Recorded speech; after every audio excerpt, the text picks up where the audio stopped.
She must have cheated. There's no way someone like her solved this without copying.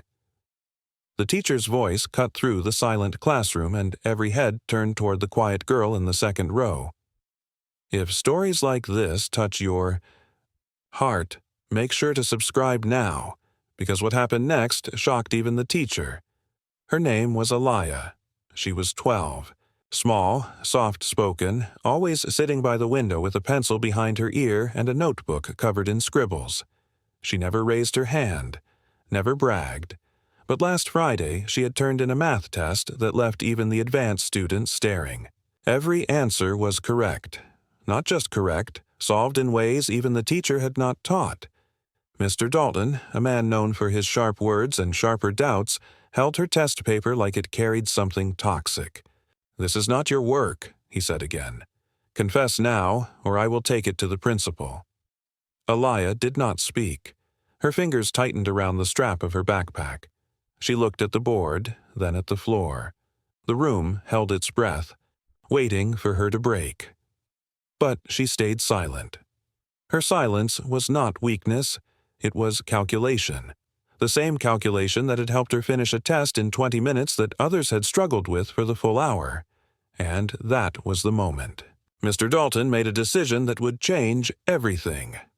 "Tomorrow, you will solve a problem on this board," he announced. "In front of everyone.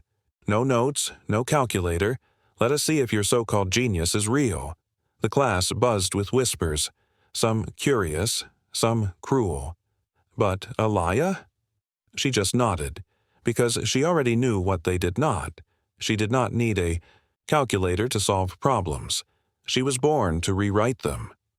The next morning, the air in the classroom felt heavier than usual. Students gathered earlier than normal, some even dragging chairs closer to the front just to watch what they thought would be a public defeat. Mr. Dalton stood by the whiteboard, arms crossed, a smirk barely hidden behind his serious face. In his hand, he held a folded paper containing the problem he had prepared the night before. A problem designed not to test skill, but to crush confidence. Aliyah entered quietly, carrying nothing but her notebook. As she walked past the other students, some whispered, "She will not pull it off this time," while others simply stared, waiting for the show. But she ignored them all and sat in her usual spot by the window. When the bell rang, Mr. Dalton called her forward. "Let us begin." He unfolded the paper and wrote the problem on the board.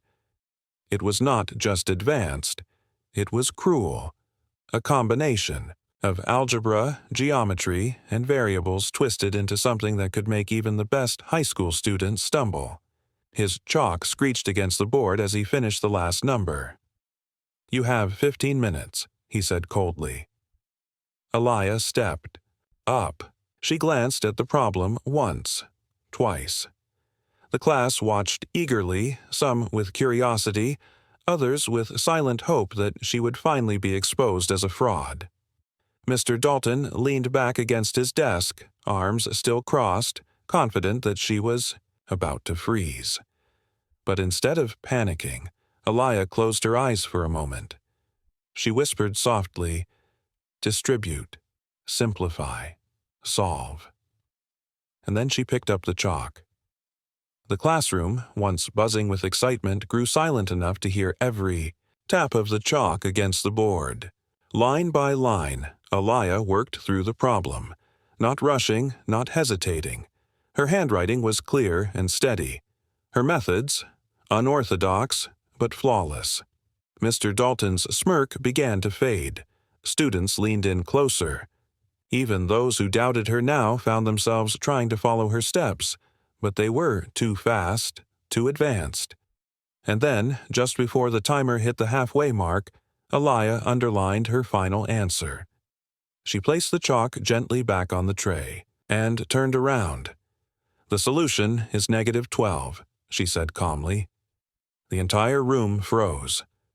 One student in the front row whispered, That is correct." All eyes turned to Mr. Dalton. But he said nothing. His face had turned pale. Because deep down, he already knew. before even checking her work, that she had not just solved the problem. She had solved him. Mr. Dalton slowly approached the board, his footsteps heavy against the silent floor. He traced each step of Elia's solution with his eyes, searching, no, hoping, for a mistake, a missing sign, a miscalculation, anything. But every line flowed into the next with precision that no textbook could teach and no cheat sheet could produce.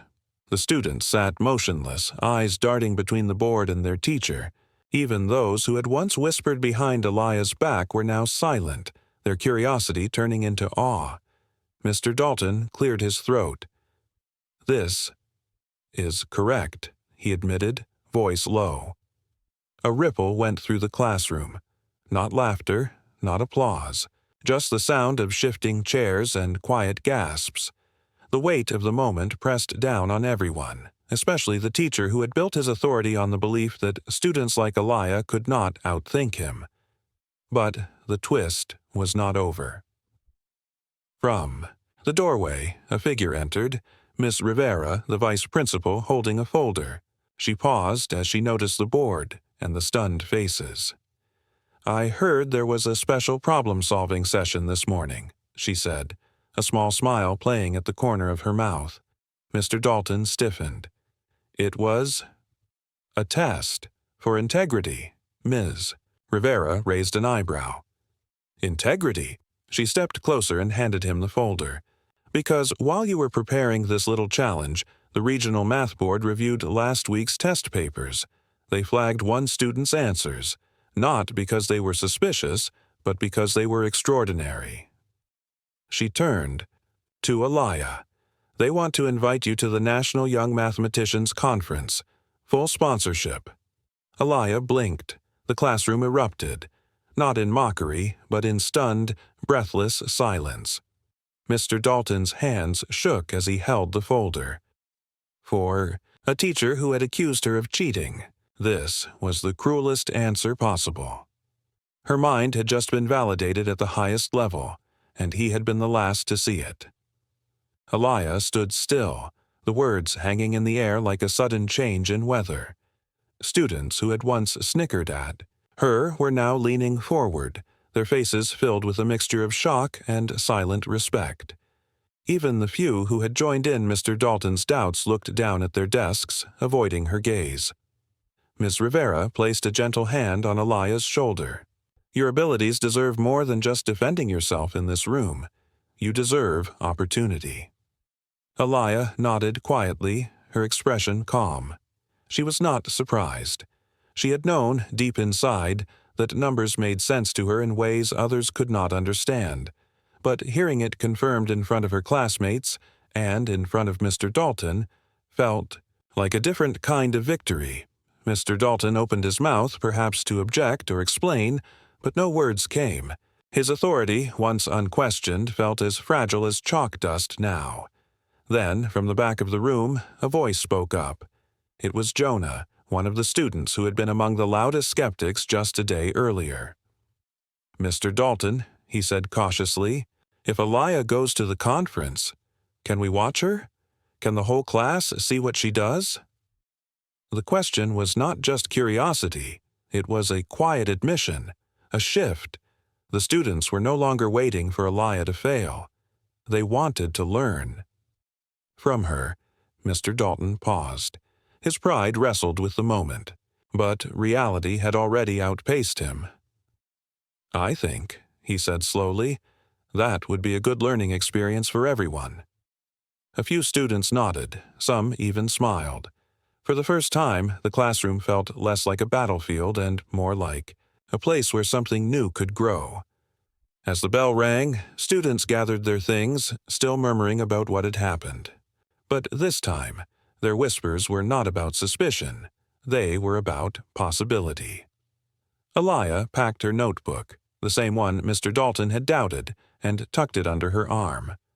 She walked past her classmates, no longer the quiet girl by the window, but the girl who had rewritten the rules of the room.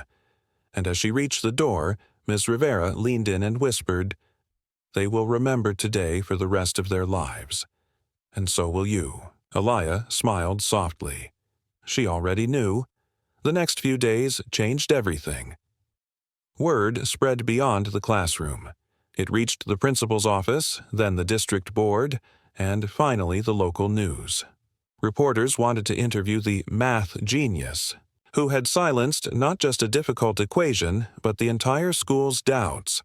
Cameras showed up at the front gate. Some students were excited, others nervous, but Aliyah stayed calm. She did not chase fame. She chased answers. On the day of the interview, while reporters gathered outside, Mr. Dalton was called into the principal's office. He sat stiffly across from Principal Harris, who wore an unreadable expression. "I assume you know why you are here," Harris began. Dalton nodded, though he clearly wished he did not. "Your treatment of Aliyah was not just unfair. It may have discouraged other students from showing their talents. This school values discovery, not discouragement." Dalton's face tightened. "I only questioned what seemed impossible." "That is the problem," Harris replied, sliding a letter across the desk. "Several parents have filed formal complaints, and the school board agrees. You are being placed on administrative leave pending review." Dalton stared at the letter, his pride crumbling. Meanwhile, back in the classroom, Aliyah stood in front of the cameras. A reporter asked, "How does it feel to prove your teacher wrong?" She paused. Her classmates watched, expecting her to deliver a sharp, satisfying answer. But instead, Aliyah said, "This was never about proving someone wrong. It was about proving that being underestimated does not define what we can achieve." The room fell silent, not just from respect, but from the weight of her wisdom. Even adults nodded. As the interview wrapped up, one of the younger students tugged at Aliyah's sleeve. "Can you teach us how you solved that problem?" he asked, shyly. She smiled. "Of course, I will teach anyone who wants to learn." By the end of the week, a new after-school club formed, the Problem Solvers. Aliyah was its first leader. But the biggest problem she had solved was not mathematical. It was the belief that brilliance only came from expected places. And soon, that belief would be challenged again, at the national stage. The National Young Mathematicians Conference arrived faster than anyone expected. For the first time, Aliyah found herself boarding a plane, her mother clutching her hand tightly, both nervous and excited. She had never traveled so far from home. As the city skyline shrank beneath the clouds, Aliyah felt the weight of what lay. Ahead, not fear, but purpose. The conference hall was massive, filled with brilliant students from across the country. Some wore expensive blazers. Some carried sleek laptops. All carried confidence, or at least they pretended to. Aliyah walked in quietly, notebook in hand, the same one she had used back in Mr. Dalton's class, the same one that had almost been dismissed as a tool for cheating. When the preliminary challenges began, judges handed out the first problem sets. Students hunched over their desks, pencils flying. Some groaned. Some whispered strategies. Aliyah read the first problem twice. She did not write, she thought. While others scribbled furiously, she closed her eyes and whispered to herself, "Simplify, visualize, solve." Within minutes, she had the answers. She submitted them before most had even finished the second question. Judges raised their eyebrows. The next round was tougher. So tough, in fact, that even some of the top-ranked students struggled. But Aliyah, once again, worked calmly and quickly. She did not just find the answers, she found elegant, efficient ways to explain them, ways that stunned even the professors who had designed the problems. By the final round, the conference hall buzzed with a new kind of curiosity. Who was this quiet girl from a small school? How was she outperforming students twice her age? But the final problem was not written by the judges. It was submitted by a special guest, a famous mathematician and former educator brought in to test. the brightest mind in the room. The problem was displayed on a massive screen, and Alaya froze. It was familiar, not because she had solved it before, but because it looked strikingly similar to the one Mr. Dalton had given her weeks ago. Except harder. Much harder. Her breath caught. Was this a coincidence? Or was someone testing her beyond the competition? The clock started. All eyes turned to Alaya. And in that moment, something became clear. This was not just another math challenge. This was a public stage where she would either confirm her genius or be silenced. But Alaya... She gripped her pencil, lifted her chin, and smiled. She already knew the ending. The room was silent except for the ticking of the clock. Dozens of brilliant students bent over their papers, brows furrowed, pencils scratching furiously. Some already looked defeated. The problem was monstrous. Complex variables, abstract geometry, logic puzzles woven into algebra. It was the kind of challenge meant to crush confidence, not measurability. But Alaya did not flinch. She studied the problem with calm eyes, tracing the patterns in her mind. For a brief moment, she could almost hear Mr. Dalton's voice from that day in class. The doubt, the accusation, the disbelief. You cannot possibly solve this without cheating. But that voice was no longer a threat. It was a reminder of why she had come so far. She whispered quietly, "Simplify. See the pattern." Her pencil moved gracefully across the paper, while others attacked the problem from the outside. She worked backwards. She spotted a symmetry that no one else had noticed, breaking the problem into smaller pieces. Judges watched closely. One leaned over and whispered to another, "She is approaching it differently from everyone else." Minutes passed. The ticking seemed louder. Then Alaya's hand slowed. She double-checked her work. There was no rush, no fear. She wrote the final answer, underlined it, and calmly raised her hand. The proctor walked over and collected her paper. His hands trembled slightly. As soon as her paper reached the judges' table, they gathered around. Pens tapped. Murmurs filled the air. One by one, the other competitors handed in their work, some reluctantly, others with visible frustration. Finally, the head judge, a professor known for never showing emotion, stood up. He cleared his throat. "We have reviewed the solutions," he announced. "Only one student completed the problem with full accuracy. Not only that, she identified an error hidden within the problem itself, which was placed intentionally to test critical thinking beyond calculation." The room held its breath. "Alaya Thompson," gasps echoed through the hall. Even some of the adults in the audience looked stunned. The judge continued. "Her solution was not only correct, but advanced the method we use to teach this problem. We will be adopting her approach into next year's curriculum nationwide." Alaya froze. Students around her gaped. A few clapped hesitantly, then more, until the room filled with genuine, thunderous applause. As she stood, her notebook still clutched in her hand, the judge added, "Alaya, please come forward to receive the Innovator's Medal, the highest honor given to a young mathematician at this conference." And as she walked to the stage, head held high, she realized the true victory was not the medal.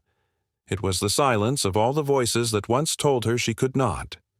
They were gone. She had rewritten them, too. As Alaya stood on the stage, the medal cool against her skin, the audience on its feet, she scanned the crowd. Faces blurred together, students, judges, teachers, reporters. But one face, near the back of the room, froze her in place. Mr. Dalton. He was standing in the last row, half hidden by the doorway, arms folded tightly, a look not of anger, but of shame, and something else, a fragile, painful kind of pride. For a second their eyes met. He nodded. Once. slow, as if words had failed him, but understanding had not. The moment passed quickly as Ms. Rivera, who had traveled with Elia to the conference, stepped onto the stage. She placed a gentle hand on Elia's shoulder and whispered, "You have done more than win. You have changed how they see students like you forever." Cameras flashed, reporters leaned in. The applause continued.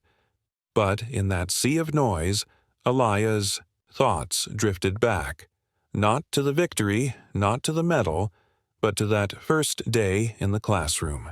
The slap of her notebook hitting the floor, the laughter, the disbelief, the humiliation. She realized then, this moment was never about proving herself to the judges. It was about proving that brilliance could rise, even in the harshest places, even when unseen. The medal was placed over her head, the Innovator's Medal, the youngest recipient in the conference's history. But as the ceremony ended, Elia surprised everyone. She stepped back to the microphone. "I want to share this with someone who once challenged me," she said. "The," crowd murmured. Cameras zoomed in. "Not because he believed in me, but because he did not. His doubt forced me to sharpen my mind, to rise higher than I thought possible." She looked toward the back. "To every student who has been underestimated, remember, their doubts are not your limits." The room burst into another wave of applause, this time louder, not for the medal, but for the message. Even Mr. Dalton clapped. Slow, honest, and in that clap, Elia knew he had finally understood not just her intelligence, but the power of never giving up when others expect you to. When Elia returned home, the school greeted her not with whispers, but with banners. "Welcome home, Elia Thompson, Innovator's Medal winner." Students gathered in the gymnasium, teachers stood at the edges, and even parents filled the seats. She walked quietly to the front, where Ms. Rivera waited beside the podium. As Elia stepped up, a younger girl from the audience raised her hand. "Miss Elia, can we ever be like you?" Elia smiled softly. "You already are. You just need to stop believing the people who say you are not." The crowd erupted in applause, but it was not the loudest reaction of the day. That came when Mr. Dalton, standing quietly at the back, approached the stage. In his hands, he held the very notebook he had once thrown to the floor. "I kept this," he said, voice steady but low, "because I needed to remind myself that doubt destroys, but belief builds. I was wrong about you. I am sorry." He extended the notebook toward her. Elia did not take it.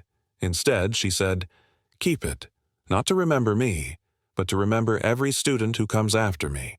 Believe in them before they have to prove themselves."